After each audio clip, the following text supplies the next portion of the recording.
I want to create a world in which my son is proud of what we do. Have you heard what happened to Prince William's son? A split second away from disaster, the palace balcony, a devastating fall that almost happened. Security rushed in, but were they too late? While millions celebrate Prince Louis's adorable antics, a dark secret lurks behind those palace walls. One wrong move, one tragic moment. Thank you. Thank you very much. Thank you. Nice to see you guys. Thank you. Hello. Everything could have been lost forever. The royal family tried to hide it, but the truth always comes out. Prince Louis of Wales entered the world on April the 23rd, 2018, and within hours of his birth, he was already in the spotlight. His parents, Prince William and Princess Catherine, introduced their newborn son to the public just 7 hours after he arrived, standing on the steps of the Lindo Wing at St Mary's Hospital in London. Catherine, wearing a red dress with a white collar, cradled the infant, while William stood proudly beside her. The timing of Louis's birth held special significance, as April 23rd is St George's Day, celebrated as the feast day of England's patron saint. This coincidence immediately linked the young prince to English tradition and national identity from his very first day. As the third child of the Prince and Princess of Wales, Louis arrived into a family already accustomed to public attention. His older siblings, Prince George and Princess Charlotte, had paved the way for what royal childhood looks like in the modern era. Yet from early on, Louis has managed to carve out his own distinct identity within the royal family. While his brother George carries the weight of being second in line to the throne, and Charlotte has charmed audiences with her confident demeanour, Louis has become known for something entirely different: his unfiltered, spontaneous reactions that capture genuine childhood moments. One of the most memorable examples of Louis's personality came during the Platinum Jubilee celebrations in June 2022. During the Trooping the Colour ceremony, a traditional military parade held annually to celebrate the monarch's birthday, the young prince stood on the Buckingham Palace balcony alongside other members of the royal family. When the Royal Air Force conducted a flypast overhead with jets roaring across the sky, Louis's reaction was captured by cameras and quickly spread across news outlets worldwide. The 4-year-old covered his ears with both hands, clearly overwhelmed by the thunderous noise. What made the moment even more endearing was Queen Elizabeth II's response. Standing next to her great-grandson, the late Queen appeared to laugh at his honest display of discomfort, even leaning down to interact with him. The image perfectly encapsulated the contrast between formal royal tradition and the innocent, unscripted nature of childhood. This wasn't an isolated incident. Louis has gained a reputation for his animated expressions and gestures during public appearances. He's been photographed sticking his tongue out, making playful faces at his mother, and engaging in typical sibling interactions with George and Charlotte. During the 2023 coronation of King Charles III, Louis was seen yawning during the lengthy ceremony, a relatable moment for anyone who has sat through a long, formal event. These glimpses into his personality have made him particularly popular with the public, as they reveal the human side of royal life that often remains hidden behind protocol and formality.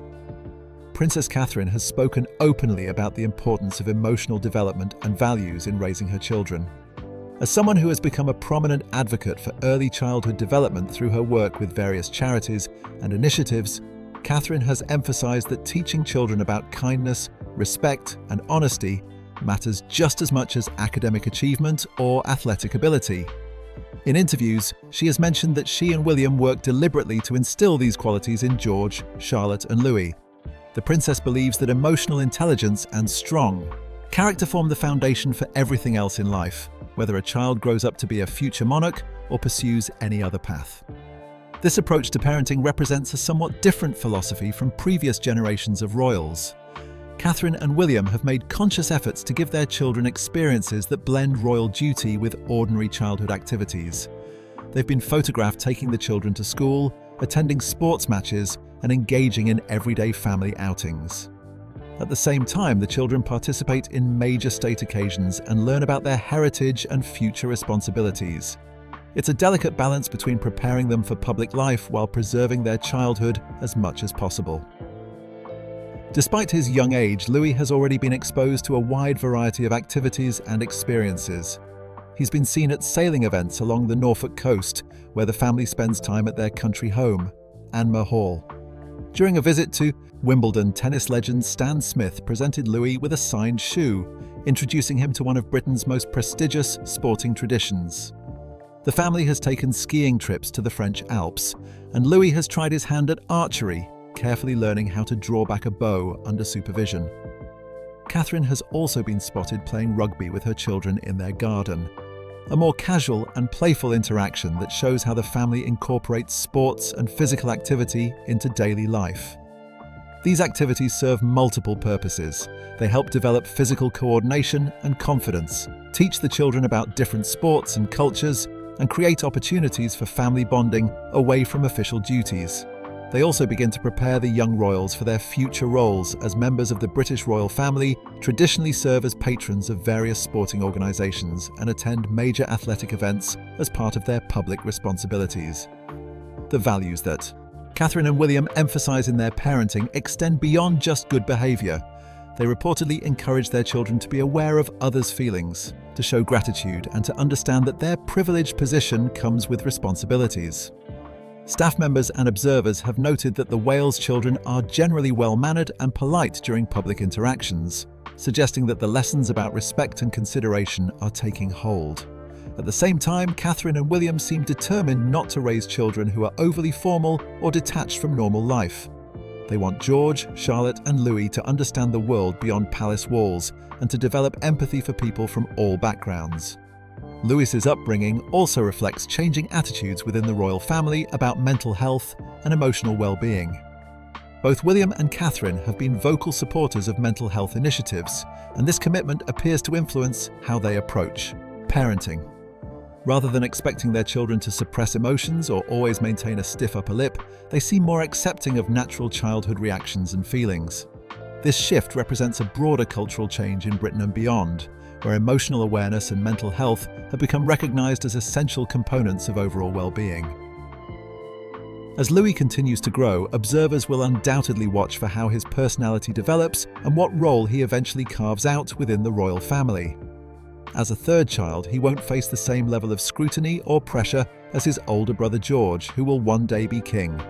This may afford him greater freedom to pursue his own interests and potentially step back from full-time royal duties as an adult, similar to the path some other younger royals have taken.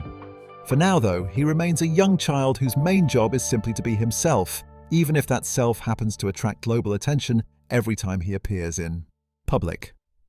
The summer of 2023 brought an incident that perfectly illustrated the challenges of being a young royal, even one as spirited as Prince Louis.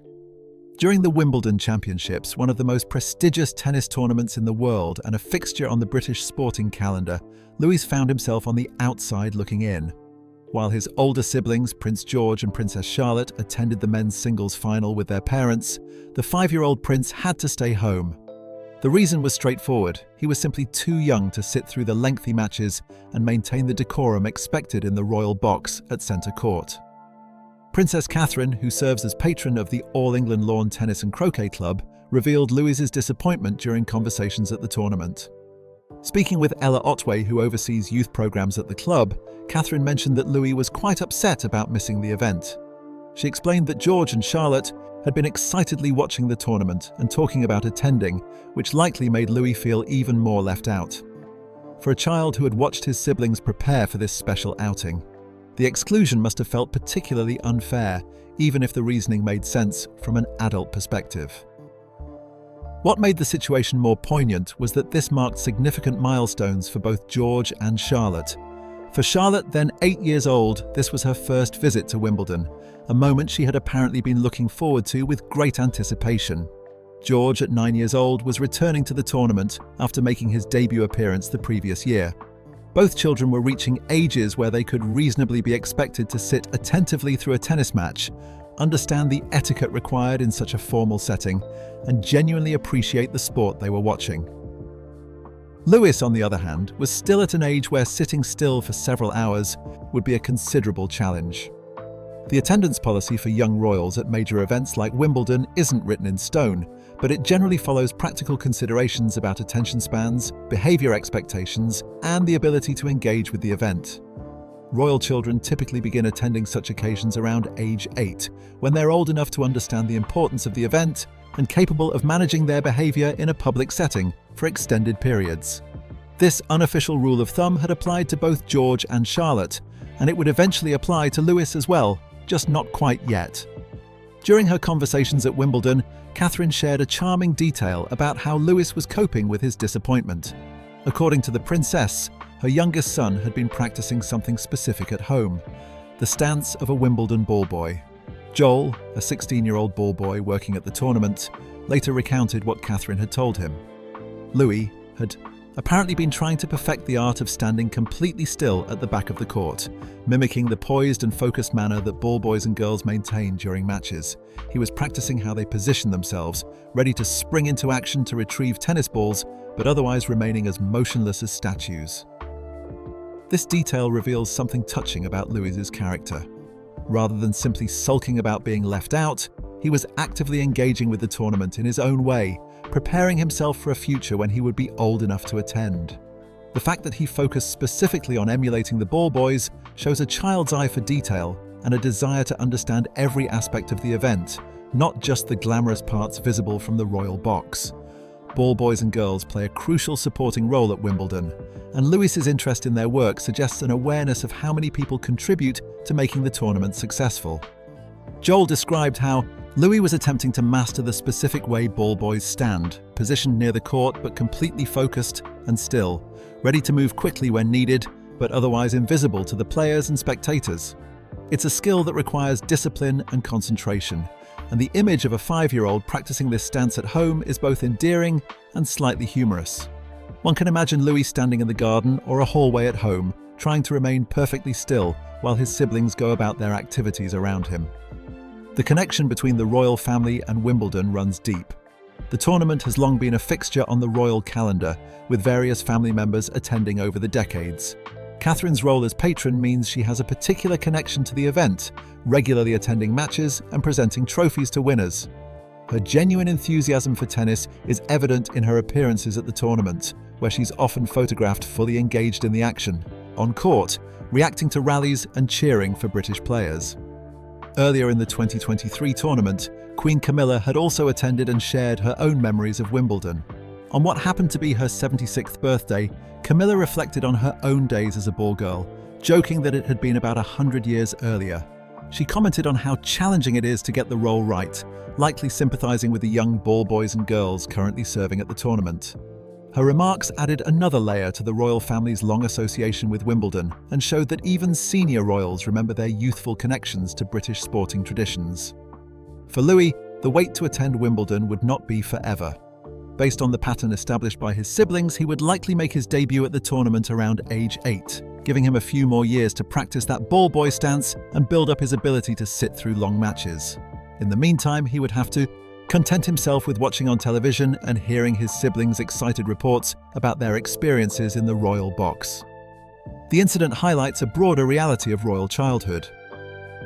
While princes and princesses enjoy privileges and experiences that most children never will, they also face unique restrictions and disappointments. Louis couldn't attend Wimbledon not because his parents didn't want to bring him or because there wasn't space in the royal box, but because the demands of public appearance and proper behavior at such events require a certain level of maturity. Being a royal child means learning to wait your turn, even when that turn seems to take forever from a 5-year-old's perspective. Despite missing Wimbledon, Louis had plenty of other opportunities to show his animated personality during other royal outings that summer. During a visit to RAF Fairford for the Royal International Air Tattoo, cameras captured Louis reacting enthusiastically to the loud aircraft on display. The family toured a C-17 Globemaster III, a massive military transport plane, and Louis's excitement was obvious. His reactions to the roaring engines brought back memories of his famous ear-covering moment at Trooping the Colour, showing that while he was getting older, he was still very much a young child with natural, unfiltered responses to his environment. These public appearances serve as reminders that beneath the titles and the formal occasions, royal children experience the same emotions as any other kids. Louis wanted to go to Wimbledon because his brother and sister were going, a feeling any younger sibling would recognize. He coped with his disappointment by finding his own way to connect with the event, practicing something he'd seen and admired. And he continued to show enthusiasm, and honest reactions during other family outings, unburdened by the need to appear constantly composed. As he grows older, Louis will gradually take on more public appearances and attend more prestigious events. Wimbledon will eventually be just one of many tournaments, ceremonies, and occasions he'll participate in as part of his royal role. But for now, he remains in that in-between stage of childhood, old enough to be aware of what he's missing, but not quite old enough to participate fully. His disappointment over Wimbledon and his determined practice of the ball boy stance capture a moment in time that he'll likely look back on with amusement in years to come. While Louis was practicing his ball boy stance at home, his older brother George was preparing for an entirely different kind of experience, one that would connect him to a long-standing family tradition and demonstrate the unique combination of privilege and risk that comes with being a young royal. At just 11 years old, Prince George took to the skies for his first flying lesson, marking a significant milestone in his young life and following in the footsteps of multiple generations of his family who have shared a passion for aviation. The lesson took place at White Waltham Airfield in Maidenhead, England, a location with deep significance for the royal family's aviation history. George spent approximately an hour in the air with a qualified flight instructor, while his parents, William and Catherine, watched from the ground. According to witnesses at the airfield, George appeared remarkably calm and composed throughout the experience, showing a maturity beyond his years. An observer noted that he absolutely loved the experience, suggesting that George had inherited the family's enthusiasm for flight. For any parent, watching their 11-year-old child take to the skies would be nerve-wracking, and one can only imagine the mixture of pride and anxiety William and Catherine must have felt as they watched their son's plane lift off the runway. George's interest in aviation has been apparent for some time. Prince William has mentioned on several occasions that his eldest son harbours ambitions of becoming a pilot, describing him as a potential aviator in the making. This interest is hardly surprising given the family history. William himself served as a search and rescue pilot with the Royal Air Force, flying Sea King helicopters on dangerous missions to help people in distress. He later worked as an air ambulance pilot, bringing critically ill patients to hospitals across challenging terrain and often in difficult weather conditions. William's brother, Prince Harry, also pursued a military flying career, training as an Apache helicopter pilot and serving 2 tours in Afghanistan. The connection to aviation extends even further back in the family tree. Prince Philip, George's great-grandfather who passed away in 21, learned to fly at the very same White Waltham Airfield where George took his first lesson. Philip began his flight training there in 1952 when he was 31 years old, at a time when aviation was still relatively young and considerably more dangerous than it is today. Philip went on to become an accomplished and enthusiastic pilot, flying various aircraft including helicopters and small planes throughout his life. He even conducted charity flights and remained passionate about aviation well into his later years. His fearlessness and curiosity about flight set an example that influenced subsequent generations of the royal family.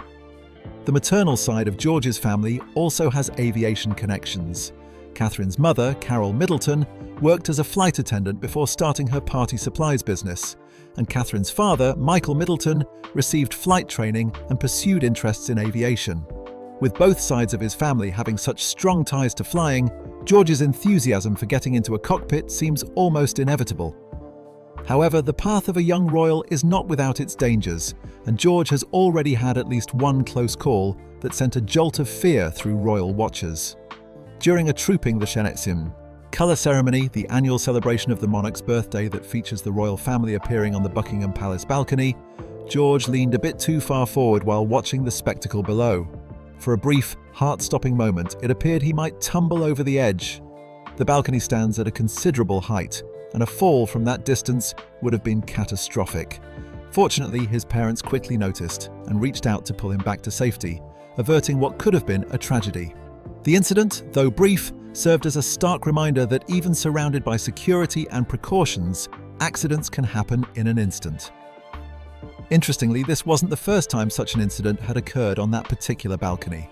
When Prince William himself was a young child around George's age, he experienced a similar moment. During one balcony appearance, young William ran enthusiastically toward the open edge, but his grandmother, Queen Elizabeth II, intervened just in time to bring him back to safety. The parallel between these two incidents, separated by decades, illustrates how certain dangers persist regardless of the generation and how vigilant supervision remains essential even in supposedly controlled environments. These close calls, while frightening, pale in comparison to some of the risks that royal family members have willingly undertaken in service to their country. Prince Harry's military service in Afghanistan stands as perhaps the most dramatic example. Harry served as a co-pilot and gunner for Apache helicopters during his second deployment, flying combat missions in active war zones. The Apache is one of the most advanced and lethal attack helicopters in the world, but operating it in hostile territory comes with significant dangers. Harry flew in airspace where the Taliban might target his aircraft, participated in missions that involved engaging enemy combatants, and faced all the risks that any soldier encounters in a war zone. His decision to serve in such a dangerous capacity, despite being a member of the royal family, demonstrated his commitment to military service and his desire to be treated as a regular soldier, rather than someone who should be kept away from danger. Prince William's career as a search and rescue pilot also involved considerable risk, though of a different nature. For 3 years, William flew Sea King helicopters in all weather conditions, responding to emergencies around the coast of Wales and the Irish Sea. These missions often involved flying in storms, navigating through dangerous conditions to reach people stranded on mountains, in the sea, or in other perilous situations. The work required split-second decisions, precise flying skills, and the ability to remain calm under extreme pressure. After his Royal Air Force service, William continued in a similar role as an air ambulance pilot, flying critically injured patients to hospitals while racing against time. He witnessed traumatic scenes and dealt with life and death situations regularly, experiences that gave him a perspective on human suffering that most royals of previous generations never had. These experiences across multiple generations demonstrate that being born into royalty doesn't mean living a sheltered life free from danger. In fact, royal children have often been encouraged to develop courage, resilience, and a sense of duty that sometimes requires them to face risks that would make most parents extremely uncomfortable. The tradition of military service runs strong in the family, with many male royals serving in various branches of the armed forces and sometimes seeing combat or performing dangerous duties. Prince Philip's approach to life embodied this spirit of adventure and willingness to face challenges head-on. Beyond his flying, Philip was known for his love of challenging sports and activities. He played polo, participated in carriage driving competitions, and generally approached life with a vigorous, fearless attitude. This mentality influenced his children and grandchildren, instilling in them a belief that being royal didn't mean being fragile or overly protected. Instead, it meant developing strength, capability, and the confidence to handle difficult situations. The balcony incidents involving both William and George serve as reminders that even in seemingly safe, controlled environments, young royals face moments of vulnerability.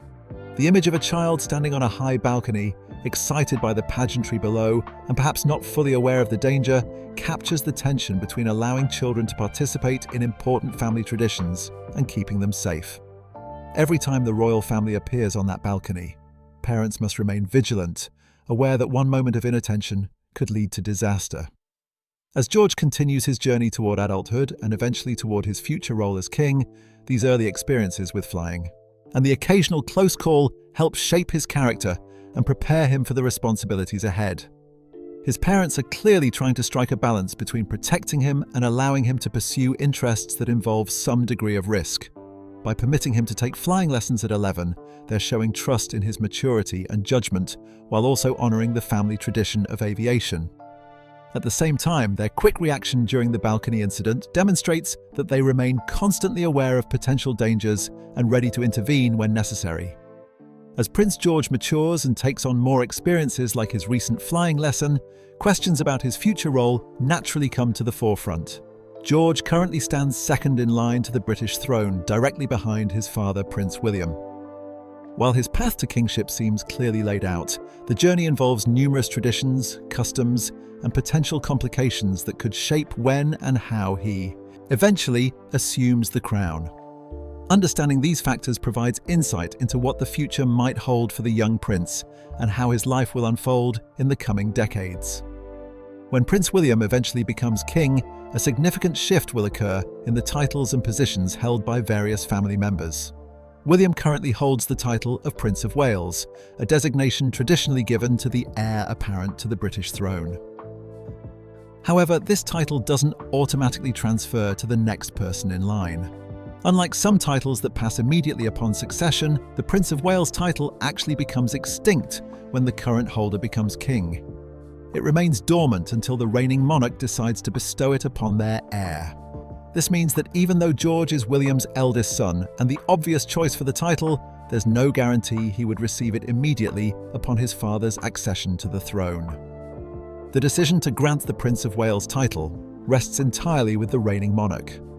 Historical precedent shows that kings have sometimes waited before conferring this honour on their heirs.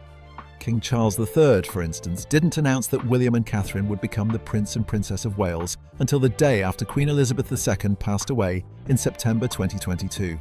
This brief delay, though seemingly minor, established that the timing of such announcements is at the monarch's discretion. Looking forward, when William becomes king, he might choose to wait even longer before making George the Prince of Wales, particularly if George is still quite young at the time. The tradition of bestowing the Prince of Wales title on the heir apparent dates back to the 14th century, making it one of the oldest and most significant titles in the British peerage system. Edward II created his son Edward of Caernarfon as the first English Prince of Wales in 1301, and the tradition has continued with few interruptions since then. The title carries considerable symbolic weight, representing not just succession to the throne but also a connection to Wales and its people. Investiture ceremonies, like the one held for Charles in 1969 at Caernarfon Castle, can be elaborate affairs that formally present the Prince of Wales to the Welsh nation and the broader public. Queen Elizabeth II made Charles the Prince of Wales when he was just 10 years old, though his formal investiture didn't occur until he was 20. This precedent suggests that William might similarly grant George the title while he's still relatively young, even if a formal ceremony comes later. However, William and Catherine have demonstrated a strong commitment to giving their children as normal a childhood as possible, shielding them from excessive public pressure and royal duty.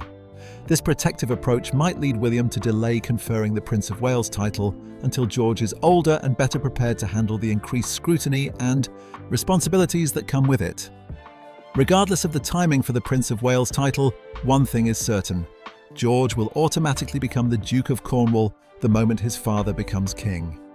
This title passes immediately to the monarch's eldest son without any ceremony or official announcement required. The Duchy of Cornwall is far more than just a title. It's a vast estate covering approximately 140,000 acres across 23 counties in England and Wales, with assets worth hundreds of millions of pounds. The duchy generates substantial annual income, which traditionally supports the Prince of Wales and his family in carrying out their royal duties. If George becomes Duke of Cornwall while still a minor, meaning before his 18th birthday, he won't immediately have full control over the duchy and its revenues. Instead, trustees would manage the estate on his behalf until he reaches adulthood. Even so, becoming Duke of Cornwall would make George one of the wealthiest young people in the United Kingdom, with access to resources that would set him apart from virtually all his peers. The duchy would provide the financial foundation for his future royal role, funding his staff, residences, official travel, and charitable work. Several factors could influence the timing and nature of George's eventual path to the throne. Life expectancy plays a crucial role in determining when succession occurs. Queen Elizabeth II lived to 96 and reigned for 70 years, an extraordinarily long tenure that meant Charles didn't become king until he was 73. If William also enjoys a long life and lengthy reign, George might not ascend to the throne until he's well into middle age or even approaching his senior years. Conversely, if William's reign is shorter for any reason, George could become king at a relatively young age, facing the enormous responsibilities of monarchy without the benefit of decades of preparation as the Prince of Wales. Another consideration is the possibility of personal choice, though this remains highly unlikely. The British monarchy has traditionally operated on the principle that duty comes before personal preference. Royals are born into their roles and expected to fulfill them regardless of their individual wishes. However, recent years have seen some royals, most notably Prince Harry, make decisions to step back from official duties and pursue different paths. Harry and his wife Meghan chose to leave their working royal roles in 2020. prioritizing their personal well-being and desire for privacy over traditional expectations. While it's difficult to imagine George making a similar choice, given his direct position in the line of succession, nothing is absolutely guaranteed. If he found the prospect of kingship unbearable or was genuinely unprepared for the role, theoretical mechanisms exist that could allow him to step aside, though such a scenario would be unprecedented in modern times and would likely create a constitutional crisis. The future roles of George's younger siblings also factor into the broader picture of the next generation of royals. Princess Charlotte, as the second child, could potentially receive the title of Princess Royal one day. This designation is reserved for the monarch's eldest daughter and is currently held by Princess Anne, King Charles's sister. However, the title isn't automatically conferred, and only one person can hold it at a time, so Charlotte wouldn't receive it until after Princess Anne's death, and only if her father chose to grant it to her. As for Prince Louis, being the third child means he's unlikely to ever be a working royal unless circumstances drastically change. Reports suggest that William and Catherine want both Charlotte and Louis to have the freedom to pursue careers and lives outside the strict confines of royal duty. This approach reflects a modern understanding of the challenges faced by younger royals who have titles and public recognition but no clearly defined role within the institution. Previous generations saw younger royals like Princess Margaret and Prince Andrew struggle with being in the public eye without having the clear purpose that comes with being the heir. William and Catherine apparently hope to spare Charlotte and Louis from similar difficulties by encouraging them to develop their own identities and careers while still maintaining their connections to the family. This more flexible approach to royal roles represents a significant shift from historical practice. Traditionally, all children of the monarch were expected to carry out royal duties and represent the crown at various events and patronages. The idea that only the direct heir and perhaps their spouse would be full-time working royals is relatively new and reflects changing attitudes about the size and scope of the monarchy. A smaller, more focused royal family might be more sustainable and relevant in the 21st century, avoiding some of the problems that arose when numerous family members carried out official duties while also maintaining expensive lifestyles funded by the public. George's education and preparation for his future role will be carefully managed in the years ahead. He'll need to learn about British history, constitutional law, the Commonwealth, and the intricate workings of government. He'll also need to develop the personal qualities required of a monarch: diplomacy, patience, the ability to remain politically neutral while still being engaged with national issues, and the emotional resilience to handle constant scrutiny. His parents are likely trying to introduce these concepts gradually, allowing him to mature naturally while slowly building his understanding of what lies ahead. The path to kingship that George will walk has been travelled by many before him, yet each generation faces unique challenges and opportunities. His great-grandmother navigated the dramatic changes of the 20th century, maintaining the monarchy's relevance through world wars, decolonization, and rapid social transformation. His grandfather Charles has brought his own priorities and concerns about environmental issues and social welfare to the role. His father William will eventually put his own stamp on the monarchy, likely emphasizing the mental health causes and modernization efforts he's championed as Prince of Wales. When George's time comes, perhaps decades from now, he'll inherit not just a crown but an evolving institution that must continue adapting to remain meaningful to the British people and the nations of the Commonwealth.